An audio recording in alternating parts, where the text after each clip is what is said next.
있기를 그렇게 함께 기도를 해 주시길 부탁을 드리겠습니다. 우리에게 주신 하나님의 말씀 함께 찾아 공독하도록 합니다.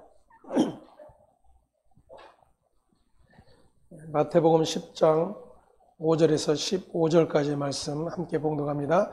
예수께서 이 12를 내보내시며 명하여 이르시되 이방인의 길로도 가지 말고 사마리아인의 보홀로에도 들어가지 말고 오히려 이스라엘 집에 잃어버린 양에게로 가라. 가면서 전파하여 말하되 천국이 가까웠다 하고 병든 자를 고치며 죽은 자를 살리며 나병 환자를 깨끗하게 하며 귀신을 쫓아내되 너희가 거저 받았으니 거저 주라. 너희 전대에 금이나 은이나 동을 가지지 말고 여행을 위하여 배낭이나 두벌 옷이나 신이나 지팡이를 가지지 말라. 이는 일꾼이 자기의 먹을 것 받는 것이 마땅함이라. 어떤 성이나 마을에 들어가든지 그 중에 합당한 자를 찾아내어 너희가 떠나기까지 거기서 머물라. 또 그 집에 들어가면서 평안하기를 빌라. 그 집이 이에 합당하면 너희 빈 평안이 거기 임할 것이요 만일 합당하지 아니하면 그 평안이 너희에게로 돌아올 것이니라.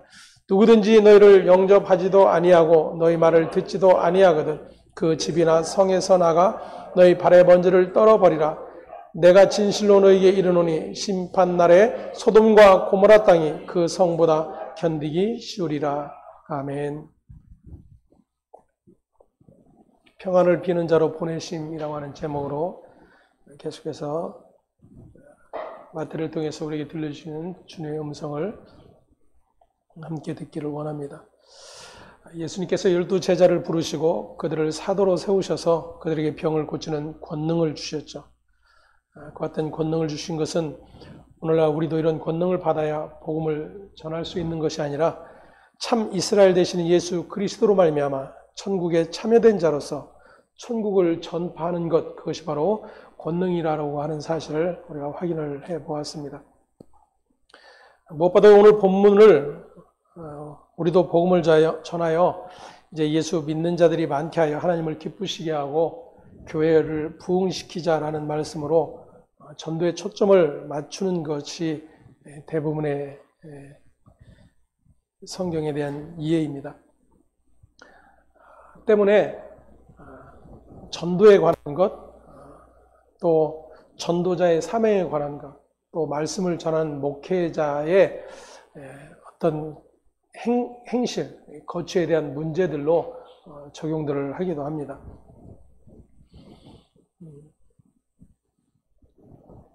하지만 지금 주님이 제자 12를 세우셔서 권능을 주셨고 그들에게 이제 그 같은 일을 하게 하신 일은 주님의 일과 무관하지 않다라는 것입니다. 다시 말하면 예수께서 이 땅에 오셔서 행하신 일, 주님이 말씀하신 전도, 이것은 오늘날 교회가 우리가 이해하고 있는 그러한 전도와는 내용이 사뭇 다르다고 하는 그러한 사실입니다. 그 예수님의 전도하심, 그리고 그 전도에 대한 성경적인 이해를 사도인 바울이 이렇게 이야기를 했죠. 전도에 미련한 것으로 그랬어요. 전도에 미련한 것으로. 그 전도에 미련한 것이라고 하는 것은 예수 그리스도의 십자가의 죽음을 가리킵니다. 그 예수 그리스도의 십자가의 죽음, 그것이 미련함이다라고 세상은 생각하는 거예요. 왜냐하면 예수를 믿고 따르는 일은 그렇게 죽음의 자리로 무능력하게 힘 있는 자들에 의해서 아무런 대항도 하지 못한 채 자신을 하나님의 아들로 증명도 하지 못한 채 죽어가는 일이 아니라고 여기기 때문입니다. 사실 이것이 세상에 가지고 있는 이해요. 당시에 유대인들이 가지고 있던 이해였고 오늘날 교회가 가지고 있는 이해도 별반 다르지 않다라는 거예요. 그래서 우리가 전도를 할 때 이야기하는 것은 교회에 오십시오. 우리 교회 오면 이런 일들이 있습니다. 또 하나님이 이러한 복을 주십니다. 하나님이 이러한 은혜를 주십니다. 라고 하는 그러한 일들을 자랑하기 바쁘죠. 왜냐하면 뭔가 상대방으로 하여금 예수 믿지 않는 자들로 하여금 구미를 당길 만한 어떤 조건들을 계속해서 제시를 하는 것입니다. 이것을 역으로 이용하는 자들이 바로 신천지 교인들이죠. 그들은 교회가 그렇게 오류 가운데 있는 모습들을 지적하면서 말씀을 배우라고, 참된 진리 가운데 나오라고 소개되는 거예요. 진리의 말씀 가운데 있지 못한 자들이 여전히 그 미혹 가운데 빠져드는 일들이 일어나는 거예요. 그들의 대상은 세상에 예수를 믿지 않는 자들이 아니죠. 예수를 믿고 교회를 열심히 다니고 있는데 복음의 진리를 제대로 알지 못하는 자들을 미혹해내는 거예요.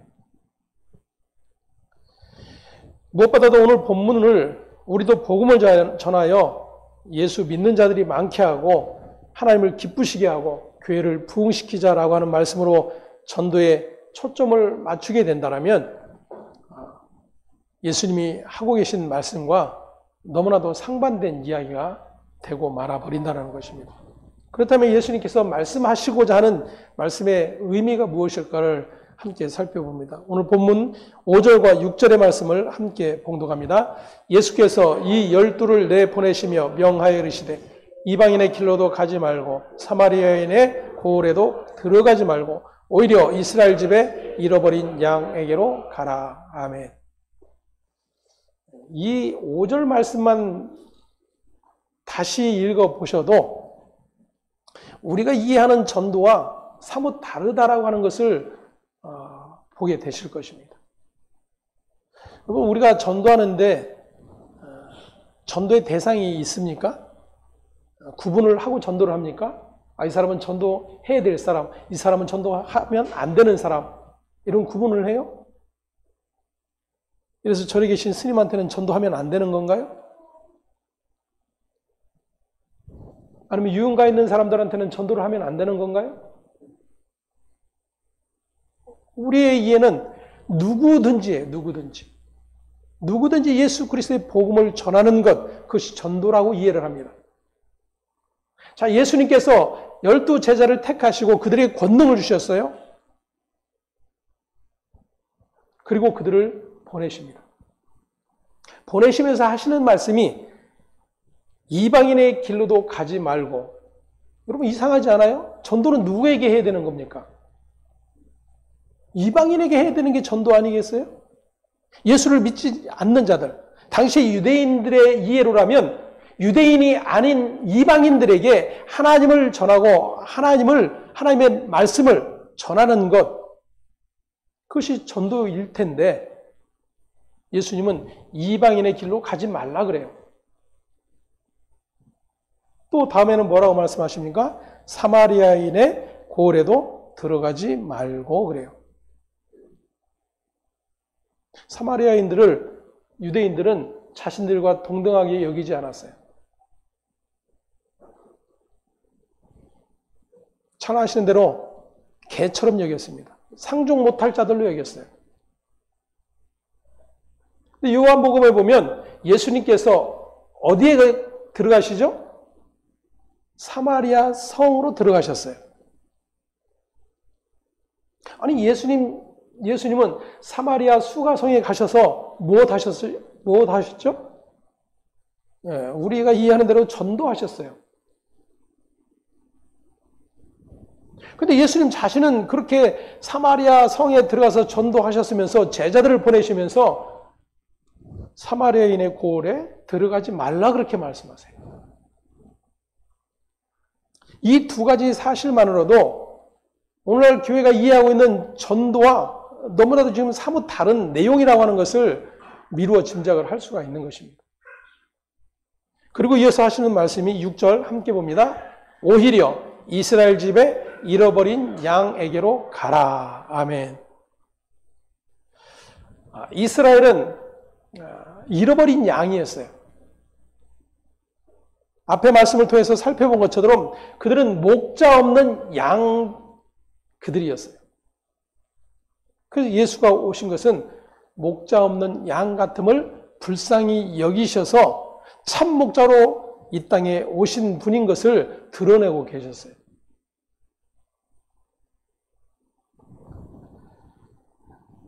그런데 예수님께서 이스라엘 집에 잃어버린 양에게로 가라라고 말씀을 하고 있어요. 자, 마태복음의 1차적인 독자는 유대인들이라 말씀을 드렸습니다. 하나님을 믿고 하나님의 모든 율법에 열심을 내고 있고, 아니 유일신 하나님을 섬기며 예배하는 일이 그들의 전부였던 자들이에요. 그런데 그러한 모든 열심과 모든 하나님에 대한 경배의 일들이 하나님과 상관없는 일이었다라고 하는 것이 계속해서 드러나고 있었어요. 예수께서 오셔서 너는 그렇게 하나님과 하나님의 나라와 상관없는 자들이다라고 선포하고 계신 거예요. 산상수훈을 통해서 그렇게 그들의 율법적 가치와 의 가운데 있는 모든 일들을 부정해내셨어요. 그리고 오직 나로 말미암지 않고는 하나님의 나라와 그 의에 참여할 수 없는 자들이라고 선언을 해주고 있었던 거예요. 마태복음 1장 21절의 말씀, 아들을 낳으리니 그 이름을 예수라 하라. 이는 그가 자기 백성을 그들의 죄에서 구원할 자이심이니라. 예수가 바로 자기 백성을 그들의 죄에서 구원할 자로 이 땅에 오셨음을 마태가 선언을 하고 있어요.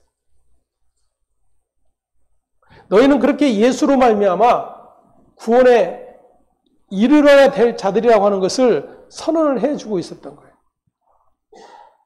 하지만 그 누구도 이 예수님의 말씀에 귀를 기울이지 않고 있었어요. 왜냐하면 자기들의 열심이 있었기 때문이죠. 아니, 자기들은 하나님을 믿고 있다고 여기고 있었기 때문입니다. 이방인들, 그들은 우리처럼 하나님의 백성이 될 수 없을 뿐더러 구원을 얻을 수 없는 자들이라고 여기고 있었어요. 세리와 죄인들, 그들 역시도 그렇게 하나님의 구원과 상관없는 자들이라고 여기고 있는 자들입니다. 자신들은 건강한 자라고 생각을 하고 있는 거예요. 그런데 예수님께서 그들에게 말씀하시죠. 건강한 자에게는 의사가 쓸데없고 병든 자에게라야 쓸데가 있느니라. 거기서 지칭하는 의사는 바로 예수 자신이죠. 자신이 병든 자임을 확인하고 깨닫지 못하면 결코 그 예수께 나올 수 없음을 말씀을 하고 계시는 것입니다. 이 일은 동일하게 오늘날 저와 여러분에게도 동일하게 적용이 되는 말씀인 거죠. 자신의 의가 쌓이면 쌓일수록 예수가 필요치 않게 돼요. 그래서 누구나 예외가 없습니다. 거기에 초신자나 아니면 오랫동안 신앙생활을 했던 사람이나 차이가 없어요. 서리 집사나 목사나 차이가 없습니다. 모두가 그렇게 자기의 의의 자리를 기뻐하는 그런 존재가 바로 아담적 존재이기 때문입니다. 근데 그것이 죄라고 하는 사실이 깨달아지고 인식되는 자들, 그들이 하나님의 은혜를 입은 자예요. 우리가 하나님을 찬송했습니다. 은혜 아니면 살아갈 수가 없네. 여러분, 그 은혜가 무엇을 담고 있는가를 한번 들여다보자 그 이야기예요. 나에게 뭔가 좋은 일이 일어나는 것, 내가 해결할 수 없는 일들이 해결되어지는 것, 중한 병에서 나음을 얻는 일들, 이런 것이 그 은혜 안에 담겨 있지는 않습니까? 은혜라고 하는 것은 받을 자격이 없는 자에게 주어지는 선물이라고 하는 것을 누구나가 이야기를 해요. 받을 자격이 없는 자에게 주어지는 하나님의 선물. 그 선물이 바로 하나님의 아들 예수 그리스도의 십자가의 피로 완성된 하나님의 의로 여겨주시는 의의 옷이라고 하는 사실을 믿음 안에 있는 자들이 확인하게 되는 거예요. 때문에 지금 예수님께서 제자들을 보내시면서 이방인의 고을로도 가지 말고 사마리아인의 고을로도 가지 말라라고 하신 말씀. 그것은 우리의 이해의 전도의 대상을 이야기하는 것이 아니라 지금 참 목자 되신 예수, 그 예수를 알지 못한 채 여전히 자기들의 모든 의와 거룩함으로 하나님 나라의 백성이 될 수 있다고 착각하고 있는 그들에게 하나님의 구원자로 보내신 이가 바로 예수라고 하는 것을 전하라고 말씀을 하고 계시는 거예요.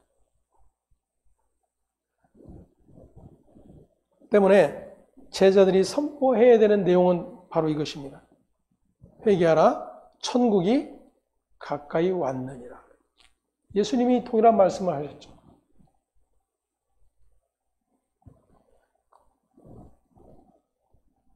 예수님이 선포하셨던 천국, 즉 하나님의 나라는 예수 그리스도 자신을 가리키고 있는 거예요. 그렇게 예수 그리스도께서 다스리시는 나라가 바로 천국이라고 하는 사실을 확인할 수 있어야 합니다. 그렇게 구약의 이스라엘 12지파를 상기시키는 12사도를 택하셔서 그들을 통해 전하고 드러내시는 것은 12지파나 12사도가 아니라 바로 예수 그리스도만이 참 이스라엘이 되신다라는 것을 드러내주고 계시는 것입니다. 결국 12사도를 택하셔서 이스라엘의 잃어버린 양에게로 보내시고 천국이 가까이 왔다라는 것을 전하게 하시는 것은 참된 이스라엘의 목자, 그분이 누구인가를 드러내 주라는 그런 말씀이 되는 거예요. 다시 말하면 이스라엘을 통해 드러내고자 하셨던 언약의 나라가 바로 예수 그리스도 자신이며 예수 그리스도가 바로 천국이라고 하는 사실을 선포해 주고 계시는 것입니다. 8절 말씀 우리 함께 보겠습니다. 병든 자를 고치며 죽은 자를 살리며 나병한 자를 깨끗하게 하며 귀신을 쫓아내되 너희가 거저 받았으니 거저 주라. 아멘. 거저 받았으니 거저 주라 그래요. 그래서 우리는 전도가 바로 거저 받은 은혜를 전해주는 일이라고 생각을 합니다.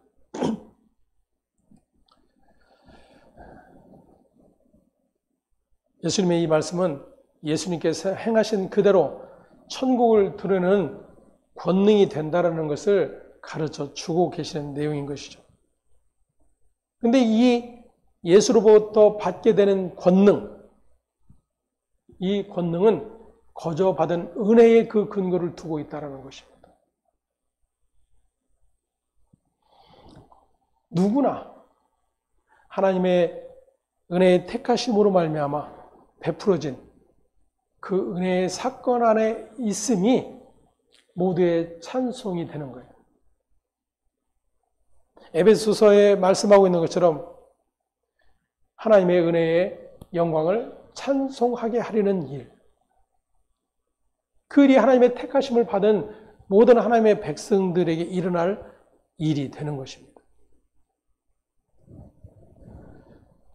때문에 12사도는 자기의 생각을 말하고 전하는 것이 아니라 예수님께서 보여주신 천국을 전파하는 것이 그 목적이 되어져야 되는 것입니다.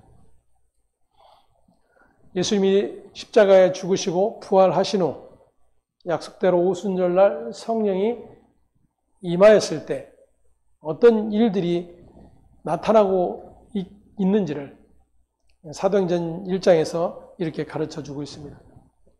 사도행전 1장 8절의 말씀 함께 봉독합니다. 오직 성령이 너희에게 임하시면 너희가 권능을 받고 온 유대와 사마리아와 땅끝까지 이르러 내 증인이 되리라. 아멘. 여기서도 동일하게 오직 성령이 너희에게 임하시면 너희가 무엇을 받고? 권능을 받고. 이 권능은 바로 지금 예수님께서 12를 택하시고 그들에게 주신 권능과 동일한 권능이에요. 그리고 이 권능은 병을 고치고 죽은 자가 살아나는 어떠한 일들을 권능이라고 이야기하는 것이 아니에요. 예수님이 제자들에게 주셨던 권능은 십자가의 권능입니다. 십자가의 죽음의 자리의 권능이에요.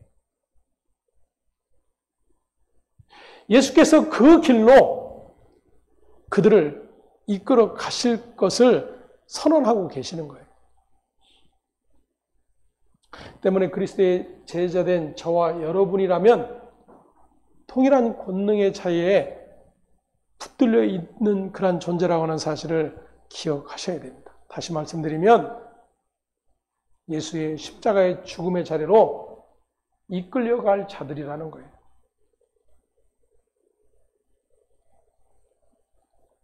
여러분, 그렇게 예수의 십자가의 죽으심과 그 십자가의 죽음에 연합된 자로 이끌려짐을 당하게 될 그런 존재로 하나님이 불러내셨다라고 하는 사실을 전하는 게 전도예요.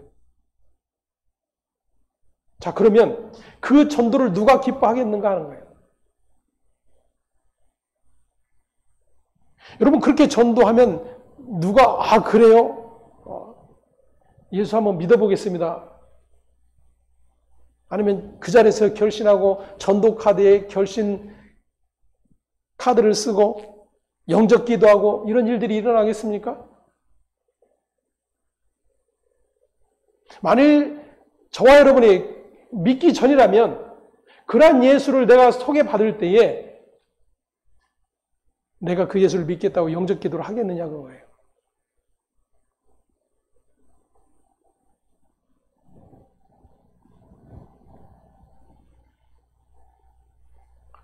성경과 상관없는 일들이 얼마나 우리 안에 깊숙이 들어와 있는지를 볼 수 있어야 합니다.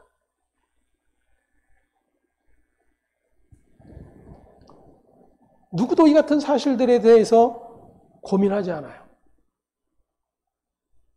그저 열심히 전도하고 열심히 교회를 부흥시켜서 하나님을 기쁘시게 해드리자. 그것이 전도요, 그것이 하나님이 기뻐하시는 일이라면 예수님은 하나님을 전혀 기쁘시게 하지 못한 분이에요. 자신에게 몰려드는 그런 많은 무리들을 내쫓을 뿐만 아니라 그들을 피해 다니시고 그들이 자신을 믿겠다고 하는데도 불구하고 믿지 못하도록 만드시는 일을 했기 때문이죠. 여러분, 예수의 십자가의 죽음 앞에 얼마나 많은 이들이 예수를 믿겠다고 덤벼들었습니까? 우리가 너무 잘 아는 대로 아무도 남지 않았어요. 제자들마저도 다 떠났습니다. 근데 성경은 말하기를 그 십자가의 죽음을 하나님이 기뻐하시고 영광을 받으셨다라고 말씀하세요. 여러분, 이게 교회의 영광입니다. 수많은 영혼을 하나님께로 돌려 하나님께 영광을 돌리자, 하늘의 상급을 쌓자. 하나님 한 번도 성경에 그렇게 말씀하신 적이 없어요.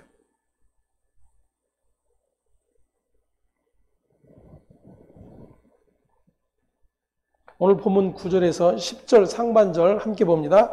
너희 전대에 금이나 은이나 동을 가지지 말고 여행을 위하여 배낭이나 두벌 옷이나 신이나 지팡이를 가지지 말라. 아멘. 더군다나 전도를 하면서 아무것도 가지지 말라 그래요. 아무것도 가지지 말라. 마가복음에 보면 마가는 이렇게 기록합니다. 명하시되 여행을 위하여 지팡이 외에는 양식이나 배낭이나 전대의 돈이나 아무것도 가지지 말며 신만 신고 두벌 옷도 입지 말라 그래요.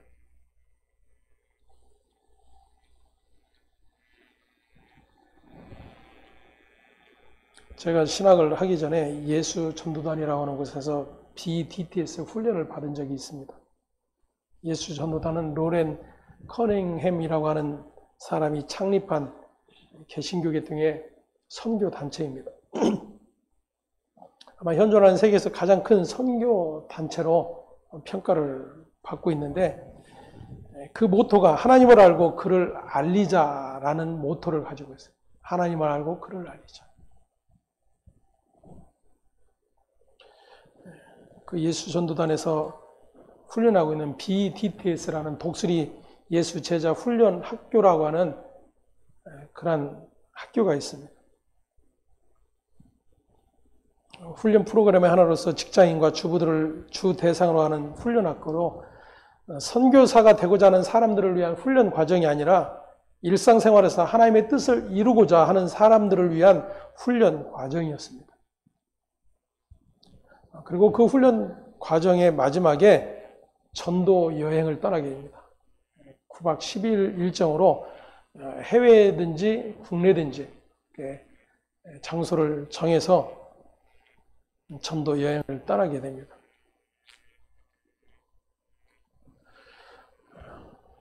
오늘 본문의 말씀을 근거로 전도 여행 기간 동안에는 그 누구도 개인의 돈을 지참할 수가 없어요. 그리고 어떤 개인적 지출도 할 수가 없습니다.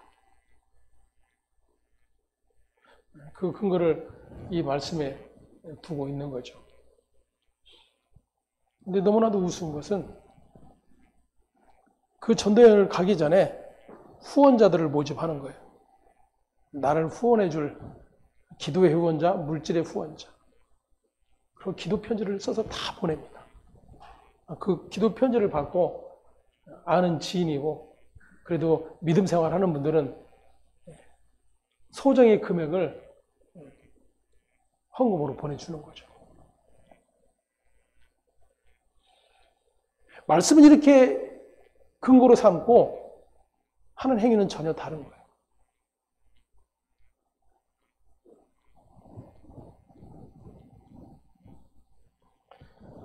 이 말씀은 그렇게 우리가 흔히 이야기하듯 복음을 전하는 자는 청빈한 삶을 살아야 할 것을 말씀하고 있는 것이 아닙니다.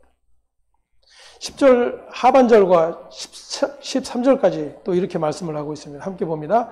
이는 일꾼이 자기의 먹을 것 받는 것이 마땅함이라.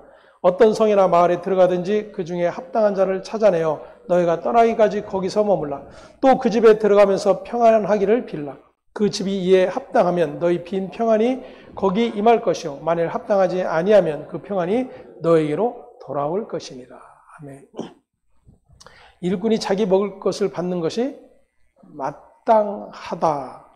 이 말씀 때문에 교회가 목회자가 교회에서 생활비를 받고 교회가 목회자의 삶을 책임져야 한다는 그러한 적용을 하기도 합니다. 전혀 상관없는 내용이에요. 지금 예수님이 하신 이 말씀을 그 근거로 삼을 수가 없는 겁니다.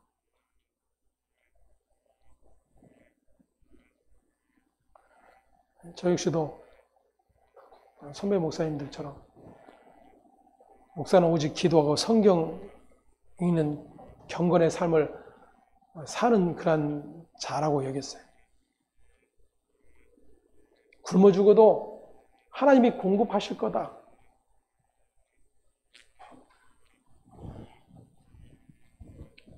그런 분들이 요즘도 있더라고요. 굉장히 믿음이죠. 그 믿음의 근거는 모두가 하나님의 말씀의 근거를 두는 거예요. 바로 하나님께서 이렇게 말씀하셨다. 예수님이 이렇게 말씀하셨다. 그런데 그 말씀들이 정작 그런 뜻이냐라는 겁니다. 제자들이 보냄을 받은 것은 예수님의 일을 그대로 하라고 보냄을 받은 거예요. 그래서 사도라고 부르는 겁니다. 자기의 일을 말하거나 자기의 뜻을 펼쳐내는 것이 아니에요. 하나님께서 아들을 통해서 계획하시고 이루어내신 일, 그 일을 전하는 것, 그것이 그들에게 주어진 사명이에요. 그래서 그것을 가리켜 증인 이렇게 부르는 것입니다.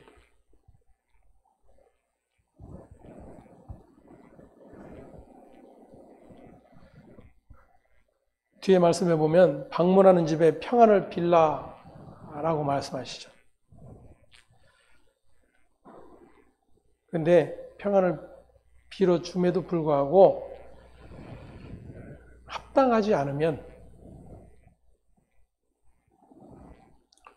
너희가 빌어준 그 평안이, 복이 너에게 돌아올 것이다. 이렇게 이해를 하는 것입니다. 그래서 대부분 신방을 적용을 하기도 하고, 전도할 때 아무 집에 들어갔을 때 그 집을 위해서 기도할 때 그것을 거부하면 그 복은 나에게 다시 올 것이다라고 그렇게 이해들을 하는 것입니다. 먼저 우리가 확인해야 할 것은 성경이 말하고 있는 평안이 무엇인지를 확인을 해 보아야 됩니다. 성경이 말하는 평안은 단순히 아무 사고 없이 무탈하게 지내는 그러한 상태를 이야기하는 것이 아니에요.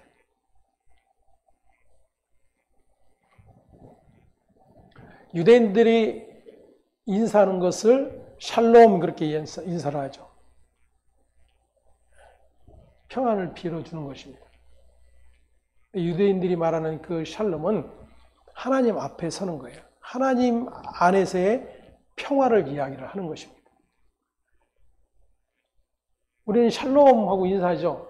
우리도 그 샬롬하고 인사할 때 어떤 의미를 담고 있으며 어떻게 우리는 받아들입니까?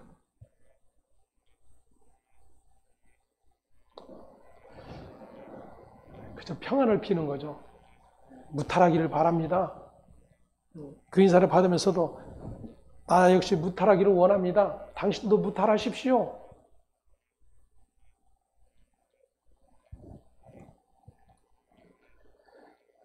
죄의 권세 아래 있는 세상에서는 하나님이 말씀하신 평안, 평강이라고 하는 것은 도무지 존재를 하지 않습니다. 누가복음 2장 14절에 이렇게 기록을 합니다. 함께 봅니다. 지극히 높은 곳에서는 하나님께 영광이요 땅에서는 하나님이 기뻐하신 사람들 중에 평화로다. 아멘.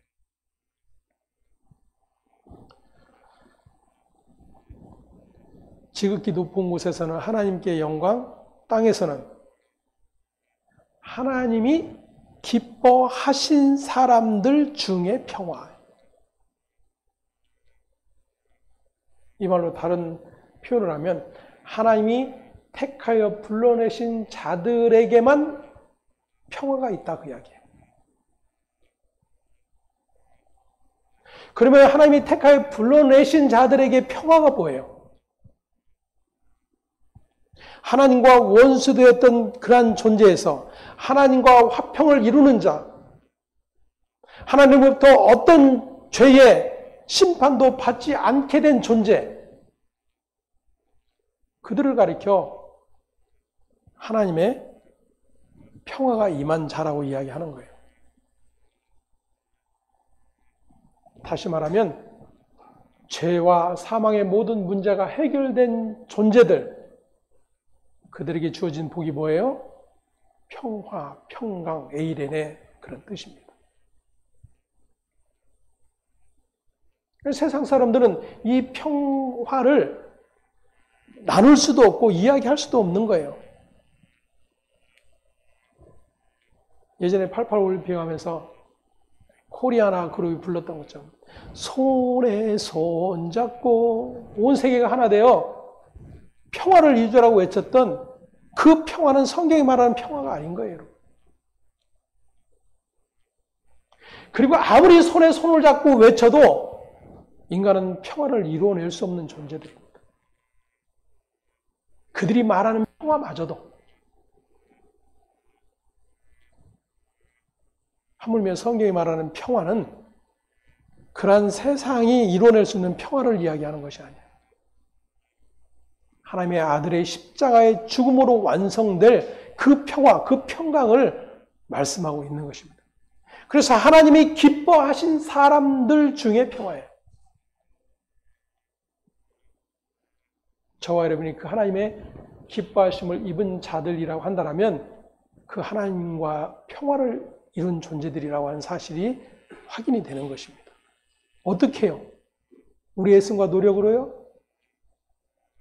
유대인들은 그렇게 여겼다니까요. 율법을 잘 지키고 절기들을 잘 지키면서 하나님이 기뻐하신 일들을 열심히 하면 하나님과의 평화가 이루어지고 영생을 얻을 수 있다고 여겼던 겁니다.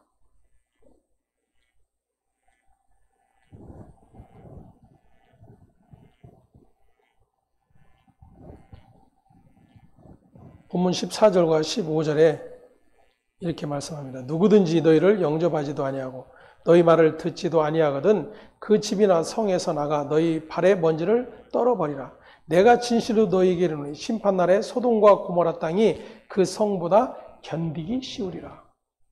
계속해서 말씀드리지만 지금 교회가 이야기하고 있는 그 전도의 이야기하는 거예요.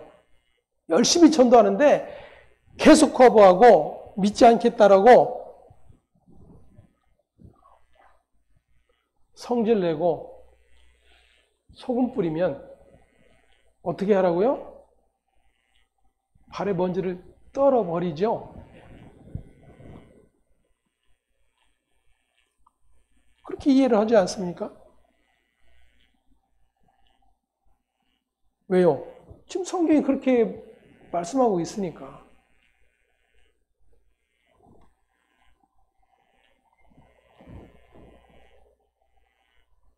발의 먼지를 떤다는 것은 이방인과 같이 여기며 심판의 증거를 보여주는 그런 내용이 되는 거예요. 근데 예수님이 지금 뭐라고 말씀하시면서 보냈죠? 이방인에게도 가지 말고 사마리아인의 고을로도 가지 말라. 누구에게 가라? 이스라엘의 잃어버린 양에게 가라. 지금 적용을 한다면 어떻게 적용을 해야 되는 거예요? 지금 누구를 향해서 먼지를 떠는 일이 되는 거예요? 교회를 향해서, 저와 여러분을 향해서예요. 근데 이것을 나 아닌 이방인에게, 사마리아인에게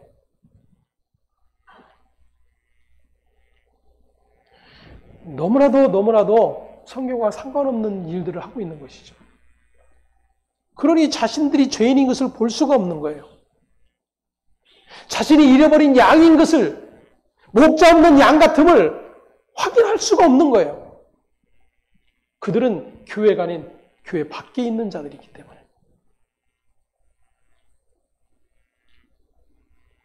예수님은 지금 제자들을 어디로 보내고 계세요? 하나님의 택한 선민이라고 하는 이스라엘에게 보내고 계세요. 자기들은 구원의 확실함을 가지고 있다라고 하는 그러한 자들에게 예수께서 보내고 계시다 그 이야기예요. 무엇하라고? 전도하라고.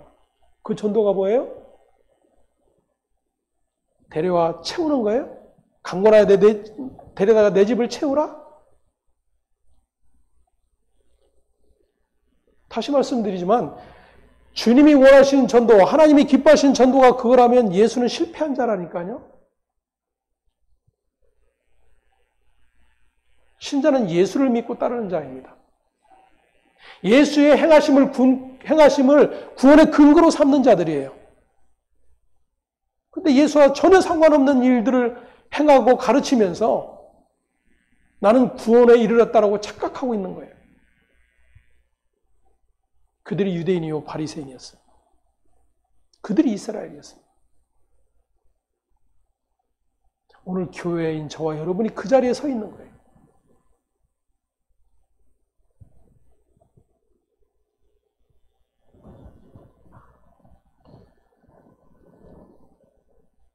이 말씀 역시도 천국을 선포하는 사도들을 잘 영접하는 그러한 집을 찾는 것이 아니라 천국으로 선포된 예수 그리스도를 인정하는 자를 찾으라는 거예요.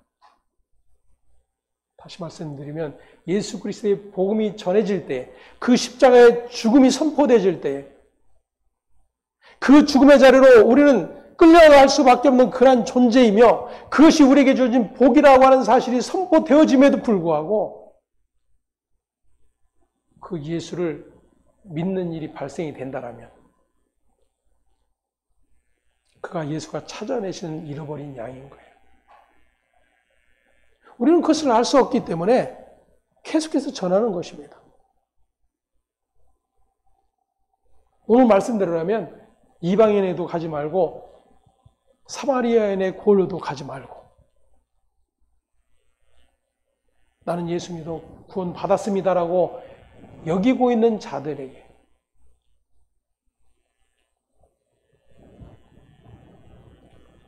그렇게 충분히 적용이 될 수 있는 말씀이 되는 거예요. 12사도를 통해 보여주시는 참 이스라엘이신 예수 그리스도를 거저 줄 수 있는 것은 그분의 은혜와 긍휼에 의해 거저 받았기 때문에 가능한 일인 것입니다. 때문에 사도인 바울은 이렇게 가르쳐 줍니다. 에베소 2장 8절에서 9절 말씀 함께 봅니다. 너희는 그 은혜에 의하여 믿음으로 말미암아 구원을 받았으니 이것이 너희에게서 난 것이 아니요 하나님의 선물이라. 행위에서 난 것이 아니니 이는 누구든지 자랑하지 못하게 함이라. 아멘. 누구든지예요. 누구든지. 예수 그리스도의 행하심 외에는 누구든지 자랑할 근거가 없는 거예요. 그런데 그 예수를 주인으로 섬기고 주인으로 모시고 주의 종이라고 하는 그런 자들마저도 얼마나 많은 자랑이 하늘을 찌르고 있느냐 그거예요.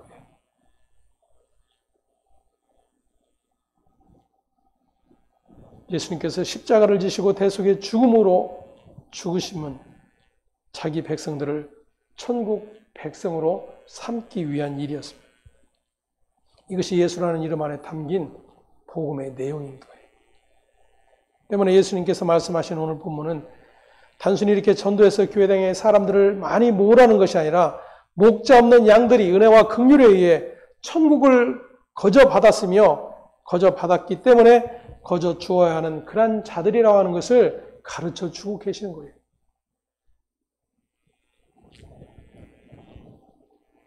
이 같은 일은 자신은 그 어떤 행위로도 죄로부터 구원을 받을 수 없는 불가능한 자임을 깨닫게 될 때에 일어나게 되는 일들입니다. 예수님이 이제 세우신 12 제자들을 그렇게 이끌어 가실 거예요. 그래서 예수께서 그 제자들을 어떻게 이끌어 가시는지를 우리가 들여다보고 그 일에 동참하는 자들이 교회된 자들이에요. 마태복음 19장 27절에서 28절의 말씀을 함께 봅니다. 이에 베드로가 대답하여 이르되 보소서 우리가 모든 것을 버리고 주를 따라 싸우는데 그런즉 우리가 무엇을 얻으리이까? 예수께서 이르시되 내가 진실로 너에게 이르노니 세상이 새롭게 되어 인자가 자기 영광의 보좌에 앉을 때에 나를 따르는 너희도 12 보좌에 앉아 이스라엘 12지파를 심판하리라. 아멘. 예수님 자신의 일이죠. 근데 예수님 그 자신의 일이 누구에게 지금 전가되고 있는 거예요? 그를 믿고 따르는 자들. 그를 믿고 따르는 자들. 자, 그런데 베드로가 지금 뭐라고 말씀하는지, 이야기를 하고 있는지를 보십시오. 보십시오, 주님. 우리가 모든 것을 버리고 주님을 따라왔습니다. 우리에게 무엇을 주시겠습니까?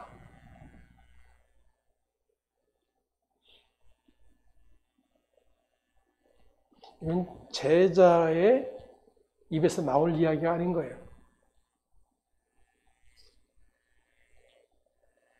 이때까지만 해도 수제됐던 베드로의 입에서 이 같은 이야기가 거침없이 나오고 있어요. 이 앞에 배경을 우리가 지난주에 살펴보았죠. 한 부자 청년이 예수께 나와서 어떻게 하면 무엇을 하면 영생을 얻을 수 있는지 질문을 했어요. 예수님이 계명에 대해서 말씀하시죠. 어려서부터 다 지켰다고 그랬어요. 내게 한 가지 부족한 것이 있는데 내 재산을 팔아 가난한 자들에게 나눠주고 나를 따르라 예수님이 말씀하셨어요. 그 청년은 예수를 따름의 자리로 가지 않고 돌아갔어요. 자기가 쌓아놓은 그 모든 의의를 포기할 수 없었던 겁니다. 왜냐하면 그것이 자기를 영생에 이르게 할 수 있다고 믿고 있는 거예요, 여러분. 왜 예수를 따르지 않고 그 청년이 돌아갔을까? 예수로 말미암은 그 영생을 알지 못했기 때문이죠. 자기가 열심히 계명 지킨 그것이 자기를 영생에 이르게 할 줄로 믿고 있기 때문에 예수를 버리고 가는 거예요. 근데 이 일이 유대인들에게 일어나고 오늘 저와 여러분에게 일어나고 있다 그 말입니다.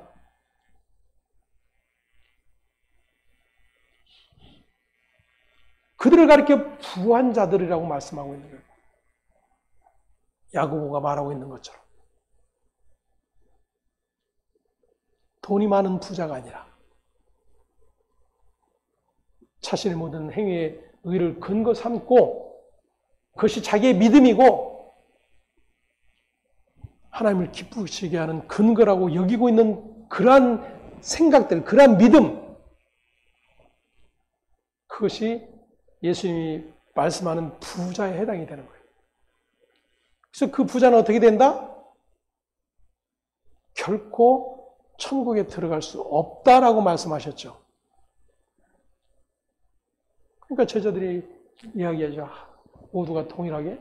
그럼 도대체 누가 구원 얻을 수 있습니까?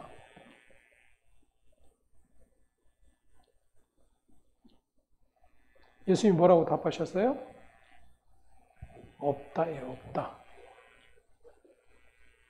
사람으로는 안 된다. 그 말은 사람의 어떤 행위로도 영생에 이를 길이 없다라는 겁니다. 그래서 성경은 이렇게 말씀하고 있잖아요.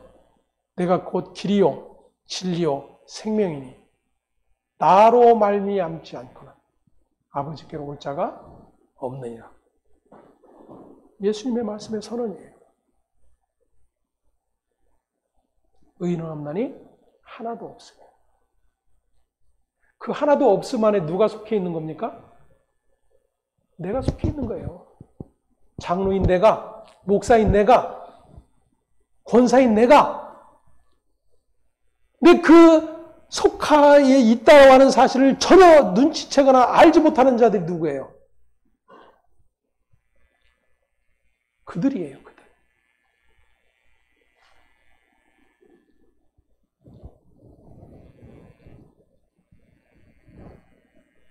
그 부자 청년은 그렇게 영생과 상관없는 자로 드러나고 있는 것입니다. 그런데 베드로는 지금 여전히 예수님이 그렇게 말씀하셨는데도 불구하고 사람으로는 할 수 없으나 하나님으로서는 다 할 수 있느니라.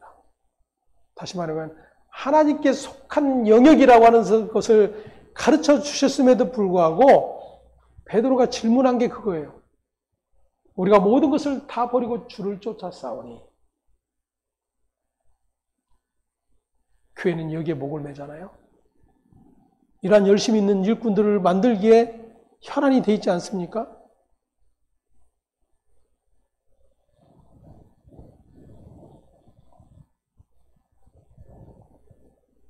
하지만 예수님은 그러한 베드로를 어떻게 이끌어 가시는지를 성경을 통해서 확인해 봅니다.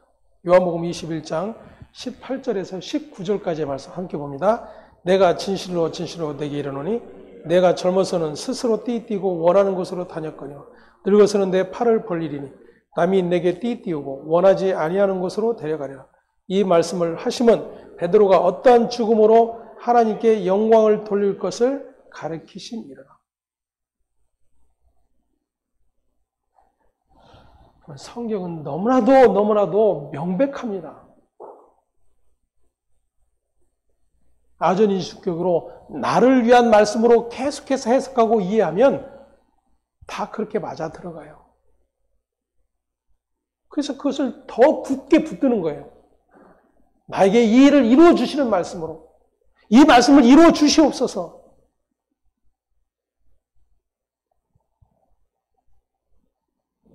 베드로 역시 그러잖아요. 예수를 따르면서 모든 것을 다 버리고 가족도 버리고 배와 그물도 버리고 내가 예수를 쫓아왔는데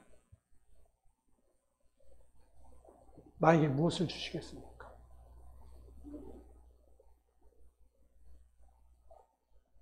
그게 대부분 신자들의 믿음이에요.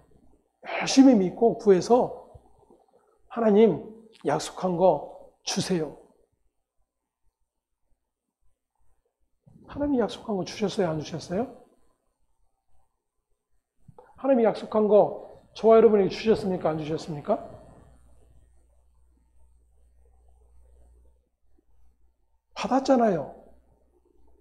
예수를 우리의 주로 받았고, 예수를 나의 생명으로 받았고, 예수를 저와 여러분의 전부로 받았어요. 근데 받지 않았대요. 별 가치가 없대요. 내가 원하는 것 달래요. 지금 베드로의 이야기하고 똑같은 거예요. 자, 그런데 19절 다시 한번 볼까요? 이 말씀을 하심은 베드로가 어떠한 죽음으로 하나님께 무엇을? 할렐루야. 이게 십자가예요. 이게 십자가. 예수의 십자가의 죽음을 하나님을 영광스럽게 여기셨고 받으셨다 그 이야기예요. 제자들을 택하여 그들에게 권능을 주셔서 예수는 그들을 그 자리로 이끌어 가실 거예요. 저와 여러분이 하나님께 영광을 돌릴 수 있는 유일한 일은 바로 그 예수를 따르는 일이고, 자기 십자가를 지고 자기를 부인하고 예수와 함께 그 십자가의 자리로 가는 일일 뿐인 것입니다.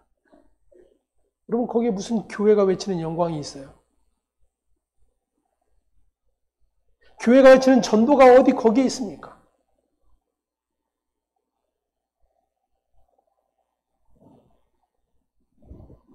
개혁주의, 성경적인 그런 외침이라고 이야기하면서도 인간의 행복과 가치 추구, 인본주의적 여러 가지 복을 외쳐대는 일로 가득할 뿐이에요.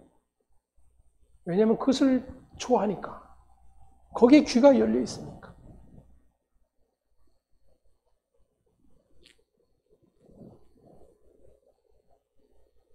때문에 예수님은 그렇게 권능을 주신 제자들을 보내시면서 하시는 말씀이 16절 함께 봅니다.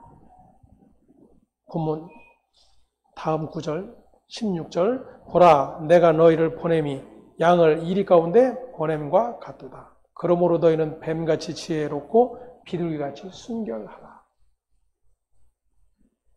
얼마나 우리가 다른 이해를 가지고 있는지가 보여지지 않습니까? 그 병 고치고 귀신 들린 자 쫓고 죽은 자 일으키는 권능을 받아가는 제자들인데 그 제자들을 보내면서 예수님이 뭐라고 말씀하세요? 양을 이리 가운데 보낸 것 같대요. 전혀 앞뒤가 맞지 않아요. 근데 그런 거 상관없죠. 주님이 권능 주셨다라고 하는 것만 붙들면 되니까. 그리고 그 말씀대로 이루어 달라고 외치면 되니까. 양을 이리 가운데 보냄 같음으로 끌려가신 분이 누구예요? 저가 털 깎는 자 앞에서 순한 양같이, 도수장에 끌려가는 양같이 십자가에 달려 죽으신 분이 누구냐 그거예요.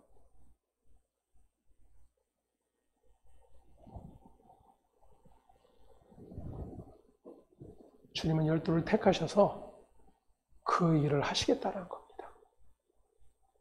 그 주님의 부르심을 받은 제자들은 그 일을 해야 될 자들이에요. 저와 여러분이 안심할 수 있어요? 제자가 아니라서? 예수 그리스도를 믿는 자는 모두가 예외 없이 그의 증인된 자들입니다.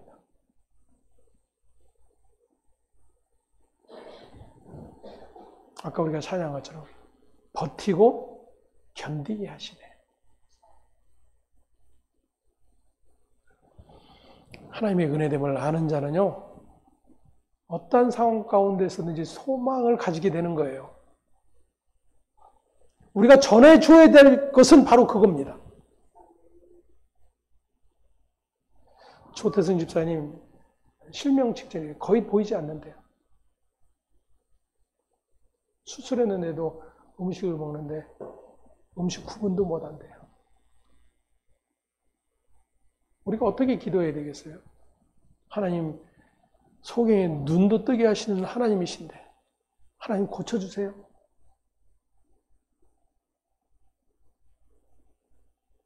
그렇게 해서 고쳐주셔서 눈이 나으면 어떻게 될까요?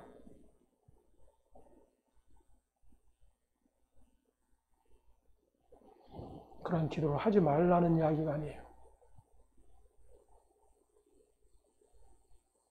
눈먼 자의 눈을 뜨게 하고 귀머귀를 고쳐주시면 예수를 보지 못하고 예수를 듣지 못했던 자들로 하여금 그 예수를 보게 하고 그 예수를 듣게 하는 일이 일어나는 거예요. 그것이 생명의 일이기 때문에. 우리의 소망은 거기에 있는 것입니다. 세상 사람들이 절로 어디로 자기가 믿는 신 앞에 엎드려 열심히 구해서 얻어내는 일이 교회에서 일어나는 것이 하나님의 영광을 드러내는 일이 아니라 사람들이 가치 없게 여기고 네가 무슨 하나님의 아들이냐고 비웃을 수밖에 없는 그 저주의 자리에 죽음. 그것이 생명이 일어나는 자리요. 하나님이 택하신 자들을 불러 구원해내시는 자리라고 하는 것을 또다시 확인할 수 있기를 바랍니다. 평안을 비는 자로 보내셨어요. 그 권능을 행사하는 자로 보내신 것이 아닙니다. 하나님과 원수되었던 그러한 존재, 그래서 하나님의 영원한 심판과 저주를 받을 수밖에 없는 그러한 존재가 예수의 십자가의 죽으심, 그 보혈로 말미암아 하나님과 화목을 이루게 되었다는 사실을 전하고 선포하는 일, 그 일로 불러내신 거예요.